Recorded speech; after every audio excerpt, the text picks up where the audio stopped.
On se lève pour honorer la parole de Dieu, car c'est la parole de Dieu qui nous apporte ici. Je lis la parole de Dieu dans Genèse 3, versets 1 à 8.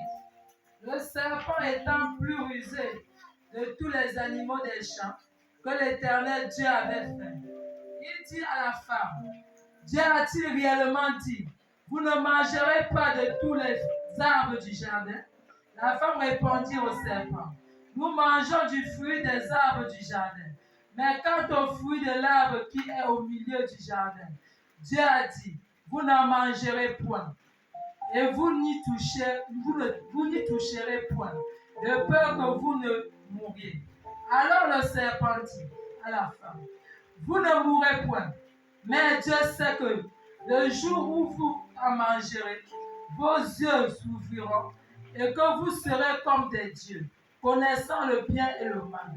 La femme vit que l'arbre était bon à manger et agréable à la vue, et qu'il était précieux pour ouvrir l'intelligence. Elle prit de son fruit et en mangea. Elle en donna aussi à son mari, qui était auprès d'elle, et il en mangea. Les yeux de l'un et de l'autre s'ouvrirent. Ils connurent qu'ils étaient nus, et ayant conçu des feuilles de figuier, ils s'en firent des ceintures. Alors il entendit la voix de l'Éternel Dieu, qui parcourait le jardin vers le soir. Et l'homme et sa femme se cachèrent, loin de la face de l'Éternel Dieu, au milieu des arbres du jardin. Mais l'Éternel Dieu appela l'homme et lui dit, où es-tu? Amen. Amen. Est-ce qu'on peut acclamer pour la parole de Dieu? On prend place s'il vous plaît. Alors, par la grâce de Dieu, le point de ce matin, c'est qu'est-ce qui a amené l'homme à la chute? Pourquoi l'homme est tombé dans le jardin d'Éden? Parce que Dieu avait un plan merveilleux pour ses enfants. Mais à la fin de compte, on se rend qu'on est tombé dans le péché. Alors, aujourd'hui, lorsqu'on regarde les chrétiens sont devenus, je ne sais pas comment dire, excusez-moi pour le terme, comme des crabes. Tous veulent raisonner. Tous veulent se faire entendre. Et lorsque tu demandes, certaines personnes vont te dire, j'ai parcouru l'église à l'église. Ce n'est pas seulement celui où j'étais à l'église, mais j'étais aussi à l'église ailleurs. Mais ce matin, laisse-moi te dire que tu n'as pas parcouru l'église à l'église. Parce que si tu savais la définition de l'église, tu ne pouvais pas dire j'ai parcouru l'église à l'église. Il faut dire j'ai parcouru de temple en temple. Ce n'est pas de l'église en église. Parce que pour Jésus-Christ, il n'y a qu'une seule église. Il n'y a pas deux églises. Là où nous sommes dans un temple. Nous ne sommes pas à l'église. Donc, bien aimé, il faut faire très attention lorsqu'on utilise certains termes. Parce que si tu sors de l'église, tu ne peux encore dans quelle église? Il y a combien d'églises? Il y a combien de seigneurs? On a un seul seigneur. Ça veut dire si tu veux partir d'église en église, ça veut dire qu'il y a plusieurs dieux. Amen, amen. Alors, qu'est-ce qui a amené le péché au commencement? Ce qui a amené le péché ici, c'est la rébellion. C'est ce qui a amené la chute de l'homme ici. Malgré que Dieu avait interdit que ce fruit-là, il ne devait pas manger ce fruit. Mais quelque part, Adam, en elle avait le doute. Elle voulait essayer. Est-ce que vous comprenez ce matin? Elle voulait essayer. Malgré qu'on avait interdit qu'elle ne touche pas ceci, mais elle voulait essayer. Le diable. Ça veut dire quoi? Ça veut dire que lorsqu'on est orgueilleux, le diable nous prend très facilement. Ici, ce qui a mené la chute de l'homme ici, c'est la désobéissance. Si tu es un chrétien désobéissant, ça veut dire que tu es allé dans la rue. C'est pourquoi la parole de Dieu déclare que Le péché amène la mort. Ce qui veut dire quoi? Que lorsque tu te rebelles contre Dieu ici, c'est ce qui engendre le péché. Alors lorsque tu es dans le péché, le salaire du péché ici c'est quoi? C'est la mort. C'est la mort. Parce qu'on peut venir tous les jours à l'église. Tu marches, tu dis je viens à l'église, comme on dit tous les jours. Je viens à l'église. C'est Dieu. C'est ma relation entre Dieu. Mais est-ce que ton cœur est sincère devant Dieu? Est-ce que ton cœur est sincère? Ne viens pas à l'église pour chauffer les mains. Parce que le Seigneur dit, vous ne savez pas dans quel jour je viendrai. Maintenant, si le Seigneur vient maintenant là, dans le temps où tu es là, est-ce que tu vas aller au ciel? Regardons nos vies. Le Seigneur nous appelle à vivre une sainteté. Mais aujourd'hui, on remarque quoi? Dans certains groupes, excusez-moi pour peut-être, excusez-moi, je ne vais indexer personne, mais c'est la parole de Dieu. On voit dans l'église certaines formes de couple. Est-ce que dans l'église sont autorisées? Je ne sais pas. Je ne sais pas. Dans la Bible, on ne connaît pas, on appelle ça comme des compagnons ou comment là. On ne connaît pas ça. Dans la Bible, on connaît le français. Dans la Bible, on connaît le mari. Mais le reste là, on ne connaît pas. Et c'est ce qui amène le désordre à l'église. Et ça amène dans les affinités. Ça amène dans les affinités. Alors lorsqu'on fait cela, c'est la désobéissance. Parce que la Bible dit que les œuvres de la chair sont contraires à celles de l'esprit. Mais qu'est-ce qu'on remarque? Que les chrétiens d'aujourd'hui, ils préfèrent nourrir la chair pour que l'esprit soit comme l'esprit ne soit pas nourri. Est-ce que si le Seigneur revient maintenant, est-ce que tu seras enlevé? Malgré que tu fais tout, malgré que je prêche là, si je meurs là, je m'en vais où? C'est ça qu'on doit dire. On peut déclarer ici, tu serais béni. Oui, c'est pas mal. Tu serais restauré, c'est pas mal.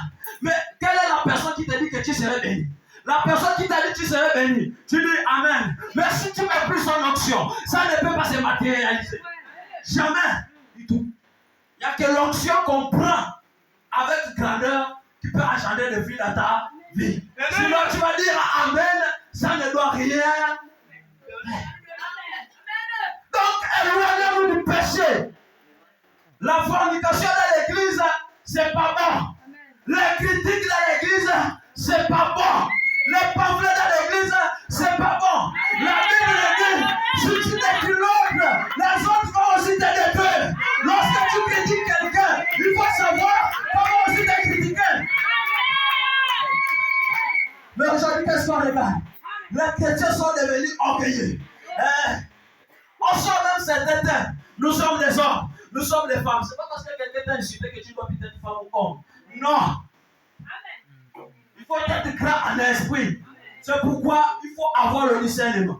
Et lorsque tu as le discernement, peu importe la taille que tu vas esquiver, tu peux être gros, tu peux être grand, tu peux servir au Seigneur pendant longtemps. Ça ne veut pas dire que tu es meilleur que celui qui vient d'arriver. Non! Ça ne veut pas dire ça. C'est pas parce que la personne est peut-être moins âgée que toi, tu vas te dire que non. C'est que lui, il fait ce foufou. Parce que moi qui suis vieux, ce que je fais, c'est ce qui est bien.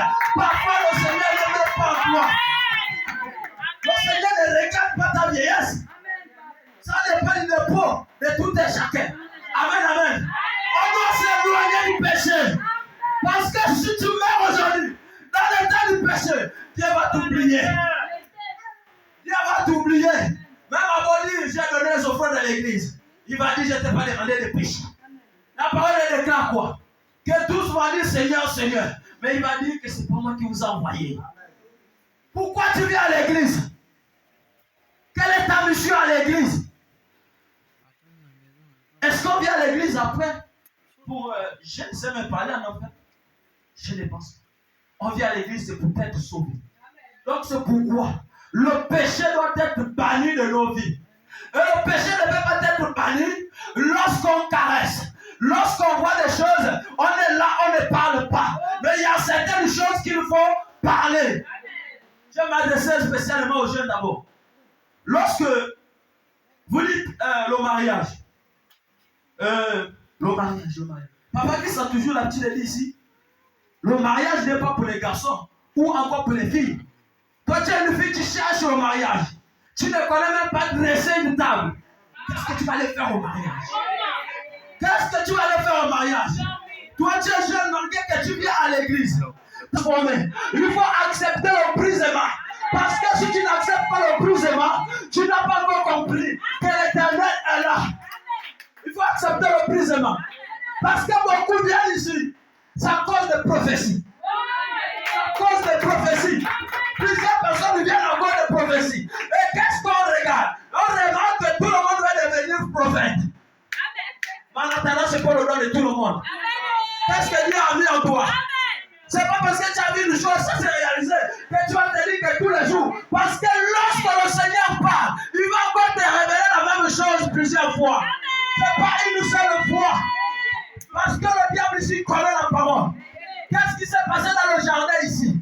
Le diable savait que Ada ici, elle avait forcément déjà, en fait, l'attirance. Elle était déjà attirée par le fruit. Qu'est-ce qu'elle a fait? L'orgueil était déjà là, la désobéissance était là, et c'est la désobéissance qui amène à la mort. C'est pourquoi si une personne est désobéissante, des jours sont comptés. Parce que lorsqu'on va te dire, voici, il y a un danger là, tu vas dire, qu'est-ce que ça va me faire? Et tu vas aller là-bas, voilà comment tu tombes même dans un loup ou un lion qui te dévore. Pourquoi? Parce que tu es désobéissant. Et lorsque tu as la désobéissance dans ton cœur, ça engendre le péché. Et lorsque ça engendre le péché, ça engendre la mort. Le salaire du péché, c'est la mort. On vient à l'église, c'est pour vivre la sainteté. La sainteté. Il faut vivre la sainteté. C'est vrai qu'on dit qu'on ne peut pas vivre comme Christ. Parce que c'est Christ lui-même ce qui est saint. Mais, Paul a dit quoi? Soyez mes imitateurs. Donc, soyez des imitateurs de Christ. Faites comme Jésus a essayé de marcher. Même si nous savons que nous sommes des hommes, même si la perfection n'est pas de ce